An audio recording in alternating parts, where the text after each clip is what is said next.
ଆସନ୍ତୁ ବର୍ତ୍ତମାନ ଆମେ ଈଶ୍ୱରଙ୍କର ବାକ୍ୟ ମଧ୍ୟକୁ ଯିବା।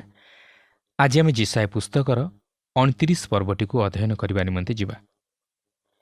ଏହି 29 ପର୍ବରେ ଜିରୁସାଲମ ବିଷୟ ନେଇ ପ୍ରକାଶ କରାଯାଇଥିବା ଭାବବାଣୀକୁ ଲକ୍ଷ୍ୟ କରିବାକୁ ପାରିବା, ଯାହାକି ନିକଟ ଭବିଷ୍ୟତରୁ ଆରମ୍ଭ କରି ସେହି 1000 ବର୍ଷର ରାଜତ୍ୱ ପର୍ଯ୍ୟନ୍ତ ପହଞ୍ଚିଅଛି।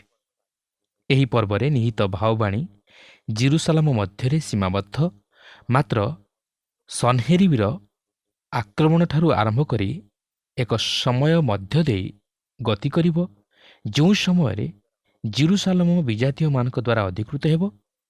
ସେହି ଶେଷ ଆକ୍ରମଣକାରୀ ଜିରୁସାଲମକୁ ବିନାଶ କରିବା ପର୍ଯ୍ୟନ୍ତ ଓ ଶେଷରେ ସେହି 1000 ବର୍ଷର ରାଜ୍ୟ ସ୍ଥାପନ ମଧ୍ୟକୁ ଗତି କରିବ, ଯେତେବେଳେ କି ସେହି ମସିହ ଅର୍ଥାତ୍ ଖ୍ରୀଷ୍ଟଙ୍କର ଆଗମନ ହେବ ଓ ତାହାଙ୍କର ପାଦ ସେହି ଜିତ ପର୍ବତକୁ ସ୍ପର୍ଶ କରିବ।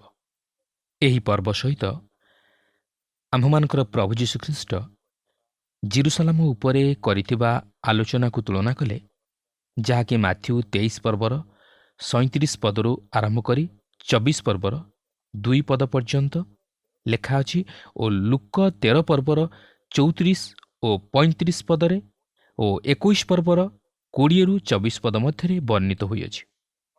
ଅତି ଫଳପ୍ରଦ ହେବ। ପ୍ରଥମେ ଆମେ ଜିରୁସାଲମର ଇତିହାସ ଓ ଭାବବାଣୀ ପ୍ରତି ଟିକେ ଦୃଷ୍ଟି ଦେବା। 29 ପର୍ବର ପ୍ରଥମ ପଦରେ ଏହିପରି ଲେଖା ଅଛି, ହାୟ ଅରିଏଲ, ଅରିଏଲ, ଦାଉଦର ଛାଉଣି ନଗର, ବର୍ଷକୁ ବର୍ଷ ଯୋଗ କର, ପର୍ବମାନ ପାଳି ଅନୁକ୍ରମେ ଆସୁ। ଦେଖନ୍ତୁ, ଜିରୁସାଲମ ଏକ ନଗରୀ, ଯାହାକି ଅରିଏଲ ଉପନାମରେ ନାମିତ ହୋଇଅଛି। ଅରିଏଲର ଅର୍ଥ ସିଂହ ସଦୃଶ। ଦ୍ୱିତୀୟ ସାମୁଏଲ 23 ପର୍ବର 20 ପଦ ଏହିପରି ପ୍ରକାଶ କରେ, ଆଉ ପରାକ୍ରାନ୍ତ କର୍ମକାରୀ କବ୍ସେଲିୟ ଏକ ବିକ୍ରମୀ ପୁରୁଷର ପୌତ୍ର, ଜିହୋୟାଦାର ପୁତ୍ର ଯେ ବନାୟ, ସେ ମୋୟାବୀୟ ଅରିୟଲର 2 ପୁତ୍ରଙ୍କୁ ବଧ କଲା। ଏମାନେ ମୋୟାବର 2 ଜଣ ସିଂହ ସଦୃଶ ମନୁଷ୍ୟ ଥିଲେ।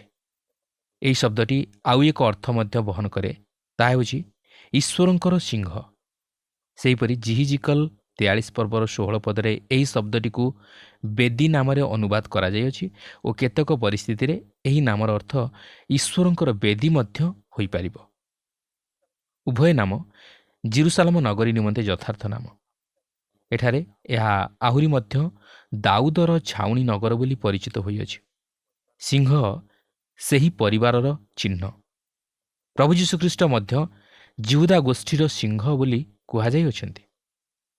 ସେହିପରି ଜିରୁସାଲମ ଏକ ସ୍ଥାନ ଥିଲା ଯେଉଁଠାରେ ଈଶ୍ୱରଙ୍କ ମନ୍ଦିର ଥିଲା ଓ ଏକ ବେଦୀ ମଧ୍ୟ ସେଠାରେ ଥିଲା।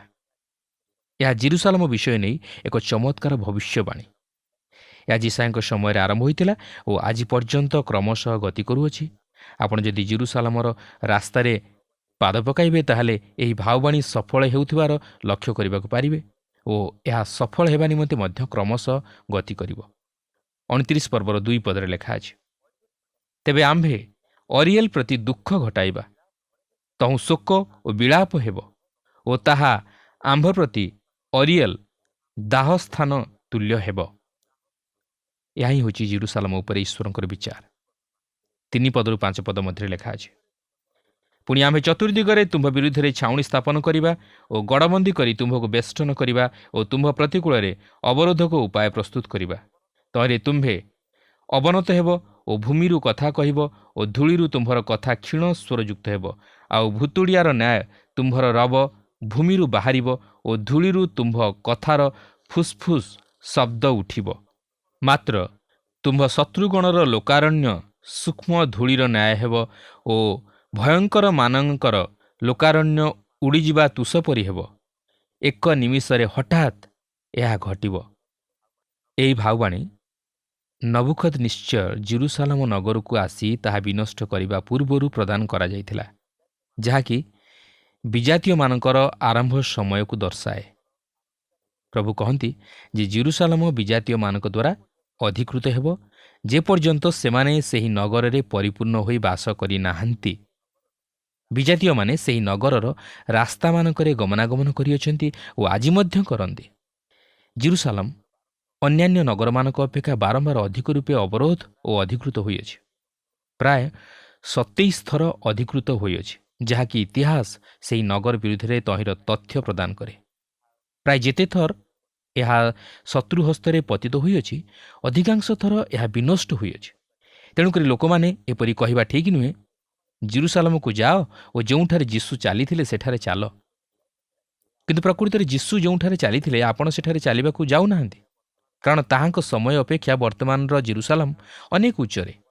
ଉଦାହରଣ ସ୍ୱରୂପେ ବର୍ତ୍ତମାନ ଭୂମିର ଯେଉଁ ସ୍ତର ରହିଅଛି ତାହା ଅପେକ୍ଷା ବେଥେସ୍ଦା ପୁଷ୍କରଣୀ ପ୍ରାୟ 50 ଫୁଟ ତଳେ ରହିଅଛି। ମାତ୍ର ପ୍ରଭୁ ଯୀଶୁ ତାହାଙ୍କ ସମୟରେ ସେହି ଅଞ୍ଚଳରେ ବିଚରଣ କରୁଥିଲେ।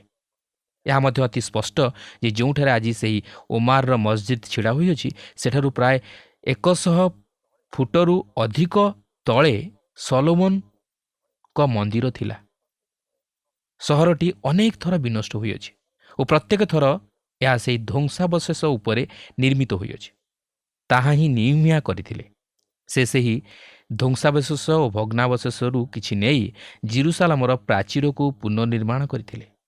ଜିରୁସାଲାମ ଓ ତାହାର ଚତୁଃପାର୍ଶ୍ୱ ପରି ପାହାଡ଼ିଆ ଅଞ୍ଚଳ ପୃଥିବୀର ଉପରି ଭାଗରେ ଅନ୍ୟ କୌଣସି ଅଞ୍ଚଳ ନଥିଲା। ତେଣୁକରି ଜିରୁସାଲାମକୁ ଅଧିକାର କରିବା ନେଇ ଶତ୍ରୁପକ୍ଷର ଏହା ଏକ ସମସ୍ୟାର କାରଣ ଥିଲା।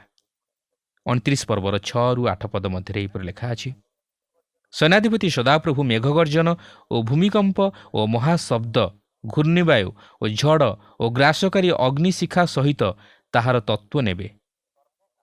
ପୁଣି ସର୍ବଗୋଷ୍ଠୀୟ ଯେଉଁ ଲୋକାରଣ୍ୟ ଅରିଏଲ ବିରୁଦ୍ଧରେ ଯୁଦ୍ଧ କରନ୍ତି, ଅର୍ଥାତ୍ ଯେଉଁମାନେ ତାହାର ଓ ତାହାର ଦୃଢ଼ ଦୁର୍ଗ ପ୍ରତିକୂଳରେ ଯୁଦ୍ଧ କରି ତାହାକୁ ସଙ୍କଟାପନ୍ନ କରନ୍ତି, ସେ ସମସ୍ତେ ସ୍ୱପ୍ନ ତୁଲ୍ୟ ରାତ୍ରିକାଳୀନ ଦର୍ଶନ ତୁଲ୍ୟ ହେବେ। ଆଉ ଯେପରି କ୍ଷୁଧିତ ଲୋକ ସ୍ୱପ୍ନରେ ଭୋଜନ କରୁଅଛି ବୋଲି ଦେଖେ, ମାତ୍ର ଜାଗ୍ରତ ହେଲେ ତାହାର ପ୍ରାଣ ଶୂନ୍ୟ ଥାଏ, ଅବା ଯେପରି ତୃଷିତ ଲୋକ ଜଳପାନ କରୁଅଛି ବୋଲି ସ୍ୱପ୍ନରେ ଦେଖେ, ମାତ୍ର ଜାଗ୍ରତ ହେଲେ ଦେଖ ସେ ଦୁର୍ବଳ ଥାଏ ଓ ତାହାର ପ୍ରାଣ ତୃଷିତ ଥାଏ, ସିଓନ ପର୍ବତର ପ୍ରତିକୂଳରେ ଯୁଦ୍ଧକାରୀ ସର୍ବଗୋଷ୍ଠୀୟ ଲୋକାରଣ୍ୟ ସେପରି ହେବେ। ଜିରୁସାଲାମର ଶେଷ ଅବରୋଧ ସମସ୍ତ ଅବରୋଧ ଅପେକ୍ଷା ଅଧିକ ମନ୍ଦ ହେବ, ଯାହାକି ଜିଖରୀୟ 14 ପର୍ବରେ ପ୍ରକାଶ କରାଯାଇଅଛି। ମାତ୍ର ଈଶ୍ୱର ଶେଷରେ ତହିଁରେ ହସ୍ତକ୍ଷେପ କରି ତାହାଙ୍କର ଲୋକମାନଙ୍କୁ ଧ୍ୱଂସ ମୁଖରୁ ରକ୍ଷା କରିବେ। ଈଶ୍ୱରଙ୍କ ଶତ୍ରୁମାନଙ୍କର ସେମାନଙ୍କର ନିଜ ରାଜ୍ୟରେ ଏହାକୁ ସାମିଲ କରିବାର ସମସ୍ତ ସ୍ୱପ୍ନ ବିଫଳ ହେବ ଓ ଈଶ୍ୱର ସେମାନଙ୍କୁ ପତିତ କରାଇବେ। ସେ ତାହାଙ୍କର ନିଜ ରାଜ୍ୟ ପ୍ରତିଷ୍ଠା କରିବେ। ସେ ଯେପରି କହିଥିଲେ ସେହିପରି କରିବେ। ସେ ତାହାଙ୍କର ଲୋକମାନଙ୍କୁ ବିନଷ୍ଟ ହେବାକୁ ଦେବେ ନାହିଁ। ଆସନ୍ତୁ ଏହାପରେ ଜିରୁସାଲାମର ଅର୍ଥ ଓ ସମ୍ବାଦକୁ ଲକ୍ଷ୍ୟ କରିବା ନିମନ୍ତେ ଯିବା।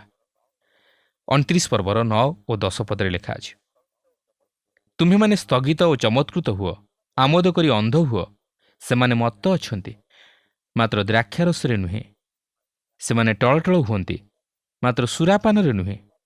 କାରଣ ସଦାପ୍ରଭୁ ତୁମମାନଙ୍କ ଉପରେ ଘୋର ନିଦ୍ରାଜନକ ଆତ୍ମା ଢାଳିଅଛନ୍ତି ଓ ତୁମମାନଙ୍କର ଭବିଷ୍ୟତ ବକ୍ତାଗଣ ରୂପ ଚକ୍ଷୁ ମୁଦ୍ରିତ କରିଅଛନ୍ତି ଓ ଦର୍ଶକଗଣ ସ୍ୱରୂପ ତୁମମାନଙ୍କର ମସ୍ତକ ସେ ଆଚ୍ଛାଦିତ କରିଅଛନ୍ତି। ଏଠାରେ ପ୍ରଶ୍ନ ଉଠେ, ପ୍ରକୃତରେ ଈଶ୍ୱର କ'ଣ ସେମାନଙ୍କୁ ନିଦ୍ରିତ କରାଇଲେ? ସେ କିପରି ତାହା କଲେ?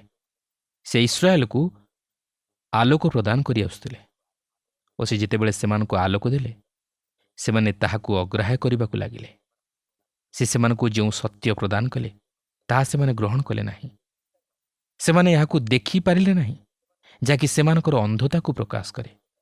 ସେହି ପ୍ରକାର ଈଶ୍ୱର ଲୋକମାନଙ୍କୁ ନିଦ୍ରିତ କରାନ୍ତି ଓ ସେମାନେ ଯେ ଅନ୍ଧ ତାହା ପ୍ରକାଶ କରନ୍ତି। ଏପରିକି ମାଓବାଦୀମାନେ ଓ ରାଜପୁତ୍ରମାନେ ଈଶ୍ୱରଙ୍କଠାରୁ ଏହି ଉଦ୍ଧାର ପାଇବା ନିମନ୍ତେ ଚାହିଁଲେ ନାହିଁ। ଈଶ୍ୱରଙ୍କ ଶତ୍ରୁମାନଙ୍କ ପରି ଭବିଷ୍ୟତ ନିମନ୍ତେ ଅନ୍ଧ ହୋଇ ରହିଥିଲେ। ସେମାନେ ସୁରାପାନରେ ମତ୍ତ ହେବା ଲୋକତୁଲ୍ୟ ନିଜ ନିଜର ଅହଙ୍କାରରେ ଉନ୍ମତ୍ତ ହୋଇଥିଲେ। 11-12 ପଦରେ ଲେଖା ଅଛି, ପୁଣି ଯାବତୀୟ ଦର୍ଶନ ତୁମମାନଙ୍କର ପ୍ରତି ମୁଦ୍ରାଙ୍କ ବଦ୍ଧ ପୁସ୍ତକର ବାକ୍ୟ ତୁଲ୍ୟ ହୋଇଅଛି। କେହି ଶିକ୍ଷିତ ଲୋକକୁ ତାହା ଦେଇ ଅନୁଗ୍ରହ କରି ଏହା ପାଠ କର କହିଲେ, ସେ କହେ, ଏହା ମୁଦ୍ରାଙ୍କ ବଦ୍ଧ, ଏଣୁ ମୁଁ ପାଠ କରି ନପାରେ। ଆଉ ସେହି ପୁସ୍ତକ ଅଶିକ୍ଷିତ ଲୋକକୁ ଦେଇ ଅନୁଗ୍ରହ କରି ଏହା ପାଠ କର କହିଲେ, ସେ କହେ, ମୁଁ ଶିକ୍ଷିତ ଲୋକ ନୁହେଁ। ଈଶ୍ୱରଙ୍କର ଲୋକମାନଙ୍କ ସହିତ ଅନ୍ୟ ଲୋକମାନଙ୍କର ସ୍ୱଭାବ ଈଶ୍ୱରଙ୍କର ଶେଷ ଉଦ୍ଧାରର କାର୍ଯ୍ୟ ପୂର୍ବରୁ ଏହିପରି ହେବ ଯେ ସେମାନେ ସେହି ଭାବବାଣୀକୁ ବୁଝିବା ନିମନ୍ତେ ବା ଅଧ୍ୟୟନ କରିବା ନିମନ୍ତେ ଚାହିଁବେ ନାହିଁ। ଏହା ସେମାନଙ୍କ ପ୍ରତି ଏକ ମୁଦ୍ରାଙ୍କବଦ୍ଧ ବିଷୟବସ୍ତୁରେ ପରିଣତ ହେବ, ଯାହା ବିଷୟରେ ସେମାନେ କିଛି ଜାଣିବେ ନାହିଁ କି ଜାଣିବାକୁ ଚେଷ୍ଟା ମଧ୍ୟ କରିବେ ନାହିଁ। ସେମାନେ ତହିଁ ପ୍ରତି ବିମୁଖ ହେବେ। ଏହା ହିଁ ହେଉଛି ବର୍ତ୍ତମାନର ଖ୍ରୀଷ୍ଟୀୟ ମଣ୍ଡଳୀ ମଧ୍ୟରେ ଥିବା ଅନେକ ନେତାମାନଙ୍କର ଓ ପ୍ରଚାରକମାନଙ୍କର ବା ଶିକ୍ଷକମାନଙ୍କର ମନୋଭାବ। ସେମାନେ କହନ୍ତି, ଆପଣମାନେ ଜାଣନ୍ତି ପ୍ରକାଶିତ ବାକ୍ୟ ପୁସ୍ତକଟି ଏକ ମୁଦ୍ରାଙ୍କବଦ୍ଧ ପୁସ୍ତକ, କୌଣସି ଲୋକ ଏହାକୁ ବୁଝିପାରିବ ନାହିଁ। ଆଉ ଯେଉଁମାନେ ଏହିପରି କହନ୍ତି ସେମାନେ ଯିଶାୟଙ୍କ ସମୟର ସେହି ଲୋକମାନଙ୍କ ପରି, ଯେଉଁମାନେ ଭାବବାଣୀ ସମ୍ପର୍କରେ ଏହିପରି ମତ ବ୍ୟକ୍ତ କରନ୍ତି। କିମ୍ବା ବର୍ତ୍ତମାନର ଲୋକମାନେ ଏହିପରି କହିପାରନ୍ତି ଯେ ସେମାନେ ଅତି ବ୍ୟସ୍ତତା ମଧ୍ୟରେ ଜୀବନଯାପନ କରୁଅଛନ୍ତି, ତେଣୁ ଈଶ୍ୱରଙ୍କ ବାକ୍ୟ ଅଧ୍ୟୟନ କରିବା ନିମନ୍ତେ ସେମାନଙ୍କ ପାଖରେ ସମୟ ନାହିଁ। କିମ୍ବା ସେହି ବାକ୍ୟର ଗଭୀର ମର୍ମକୁ ବୁଝିବା ନିମନ୍ତେ ସେମାନଙ୍କର କୌଣସି ଜ୍ଞାନ ନାହିଁ। ଏହି ସମସ୍ତ ବାହାନା ଯାହାକି ଖ୍ରୀଷ୍ଟ ବିଶ୍ୱାସୀମାନଙ୍କ ନିକଟରେ ପରିଲକ୍ଷିତ ହୋଇଥାଏ, ସେମାନଙ୍କର ଈଶ୍ୱରଙ୍କ ବାକ୍ୟ ବିଷୟରେ ଜାଣିବାର ଅଜ୍ଞତା ନେଇ। କିନ୍ତୁ ପ୍ରିୟ ବନ୍ଧୁ, ଈଶ୍ୱରଙ୍କ ବାକ୍ୟରେ ଏପରି କୌଣସି ବିଷୟ ଗୁପ୍ତ ହୋଇ ରହିନାହିଁ ଯାହାକି ମନୁଷ୍ୟ ବୁଝି ନପାରେ ବା ସେ ମନୁଷ୍ୟ ନିକଟରେ ତାହା ପ୍ରକାଶ କରିନାହାନ୍ତି। ସେ ସମସ୍ତ ବିଷୟ ଭାବବାଣୀ ଆକାରରେ ପ୍ରକାଶ କରିଅଛନ୍ତି। କିନ୍ତୁ ସମସ୍ୟାଟି ହେଉଛି ଯେ ଆମେ ସେହିସବୁକୁ ବୁଝିବା ନିମନ୍ତେ ଚେଷ୍ଟା କରୁନା କିମ୍ବା ଈଶ୍ୱରଙ୍କ ବାକ୍ୟକୁ ଭଲ ଭାବେ ଅଧ୍ୟୟନ କରୁନା। ପ୍ରକାଶିତ ବାକ୍ୟ ପ୍ରଥମ ପର୍ବର 3 ପଦରେ ଲେଖା ଅଛି ଯେ ପାଠ କରେ ଓ ଯେଉଁମାନେ ଏହି ଭାବବାଣୀ ଗ୍ରହଣ କରନ୍ତି ପୁଣି ସେଥିରେ ଲିଖିତ ବିଷୟ ସବୁ ପାଳନ କରନ୍ତି, ସେମାନେ ଧନ୍ୟ, କାରଣ ସମୟ ସନ୍ନିକଟ। 29 ପର୍ବର 13 ପଦରେ ଲେଖା ଅଛି, ଆହୁରି ପ୍ରଭୁ କହିଲେ, ଏହି ଲୋକମାନେ ଆମ୍ଭର ନିକଟବର୍ତ୍ତୀ ହୁଅନ୍ତି ଓ ସେମାନେ ଆପଣା ଆପଣା ମୁଖରେ ଓ ଓଷ୍ଠାଧରରେ ଆମ୍ଭର ସମ୍ମାନ କରନ୍ତି, ମାତ୍ର ସେମାନେ ଆପଣା ଆପଣା ଅନ୍ତଃକରଣ ଆମ୍ଭଠାରୁ ଦୂରରେ ରଖିଅଛନ୍ତି ଓ ଆମ୍ଭ ବିଷୟକ ସେମାନଙ୍କର ଯେଉଁ ଭୟ ତାହା ମନୁଷ୍ୟଠାରୁ ଶିକ୍ଷିତ ଆଜ୍ଞା ଅଟେ। ଆପଣ ଯଦି ଯିଶାୟଙ୍କ ସମୟରେ ବାସ କରିଥାନ୍ତେ ତାହେଲେ ଆପଣ ଆଶ୍ଚର୍ଯ୍ୟ ହୋଇଥାନ୍ତେ ଯେ ପ୍ରକୃତରେ ଯିଶାୟ ଏପରି କହିବା ଦ୍ୱାରା କ'ଣ କହିବାକୁ ଚାହାନ୍ତି। କାରଣ ଲୋକମାନେ ମନ୍ଦିର ମଧ୍ୟକୁ ଯେପରି ଯିବା କଥା ଯାଉଥିଲେ ଓ ବ୍ୟବସ୍ଥା ଅନୁଯାୟୀ ବଳିଦାନ ପ୍ରଭୃତି ଉତ୍ସର୍ଗ କରୁଥିଲେ, ମାତ୍ର ଈଶ୍ୱର କାହିଁକି ଏହି ଲୋକମାନଙ୍କର ଦୋଷ ଧରୁଥିଲେ? ଏହାର କାରଣ ହେଉଛି ଯେ ସେମାନେ ମନ୍ଦିର ବା ଗିର୍ଜାଗୃହକୁ ଆସୁଥିଲେ ସତ, ମାତ୍ର ସେମାନେ ମୁଖରେ କେବଳ ଈଶ୍ୱରଙ୍କର ପ୍ରଶଂସା କରୁଥିଲେ ଓ ବାହିକ ଭାବେ ସମସ୍ତ ପ୍ରକାର ଆନୁଷ୍ଠାନିକ ବିଧିବିଧାନ ପାଳନ କରୁଥିଲେ, କିନ୍ତୁ ତାହା ଆନ୍ତରିକତାର ସହିତ ହେଉନଥିଲା।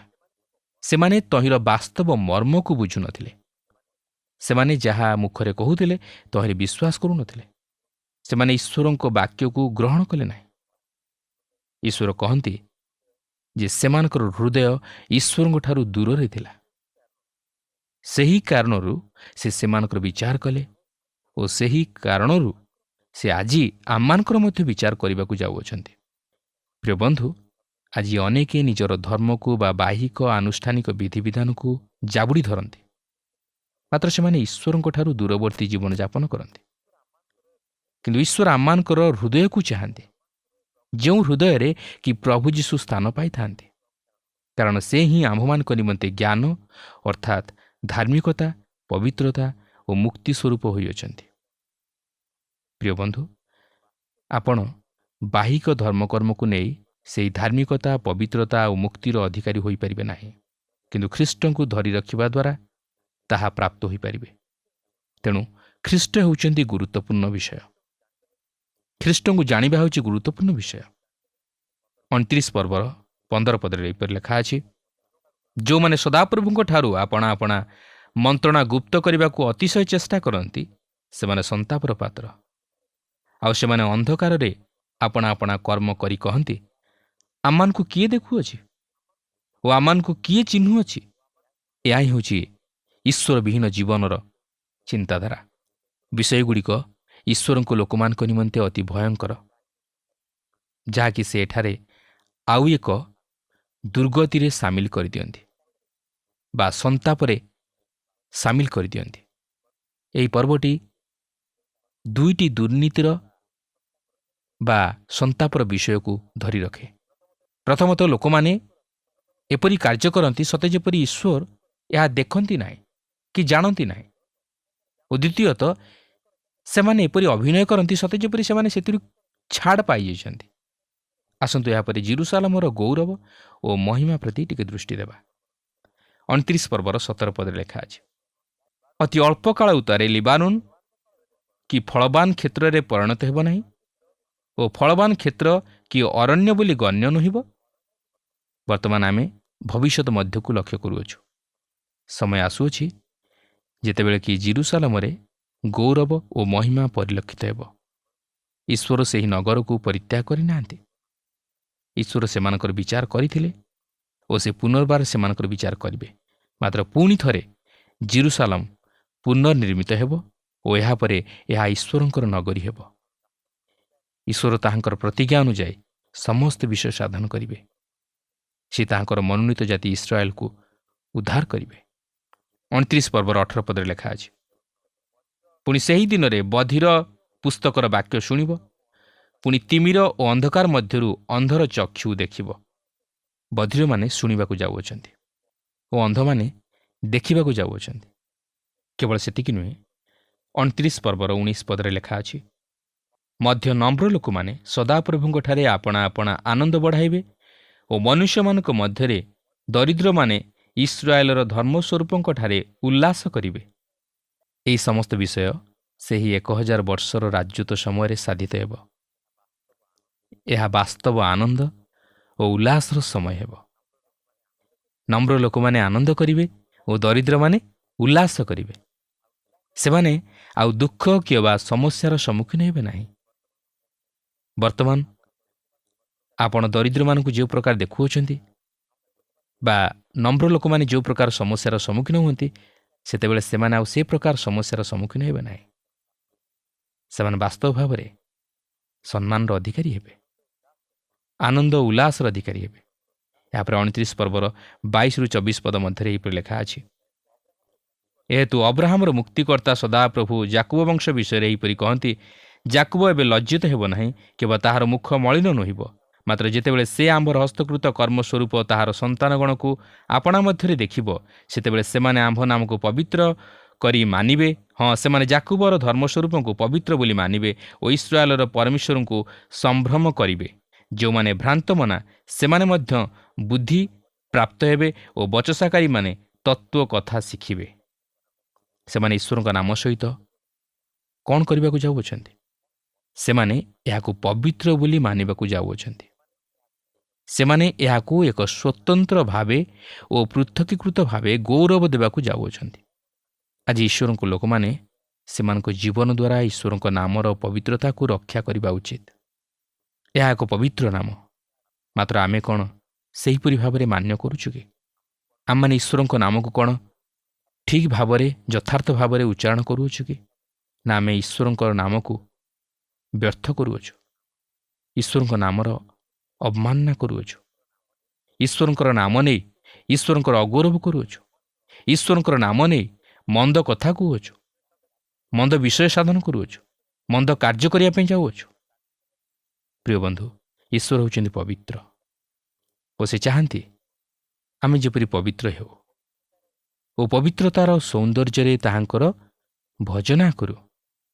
ଈଶ୍ୱର ଚାହାନ୍ତି ଆମେ ଯେପରି ତାହାଙ୍କ ନିମନ୍ତେ ଏକ ପୃଥକୀକୃତ ଜୀବନଯାପନ କରୁ ଓ ତାହାଙ୍କର ପବିତ୍ରତା ରକ୍ଷା କରୁ। କାରଣ ଦିନ ଆସୁଅଛି ସେ ତାହାଙ୍କର ଲୋକମାନଙ୍କୁ ସଂଗ୍ରହ କରିବେ ଓ ସେମାନଙ୍କ ସହିତ ସହଭାଗିତା ସ୍ଥାପନ କରିବେ। ସେ କେବଳ ଇସ୍ରାଏଲ ଜାତିକୁ ନୁହେଁ, ସେ ଆଜି ମଧ୍ୟ ତାହାଙ୍କର ଖ୍ରୀଷ୍ଟ ବିଶ୍ୱାସୀମାନଙ୍କୁ ସୁରକ୍ଷା ପ୍ରଦାନ କରିବେ। ପ୍ରଭୁ ଆମ ପ୍ରତ୍ୟେକଙ୍କୁ ସେହିପରି ସତର୍କ ଜୀବନଯାପନ କରିବା ନିମନ୍ତେ ସାହାଯ୍ୟ କରନ୍ତୁ।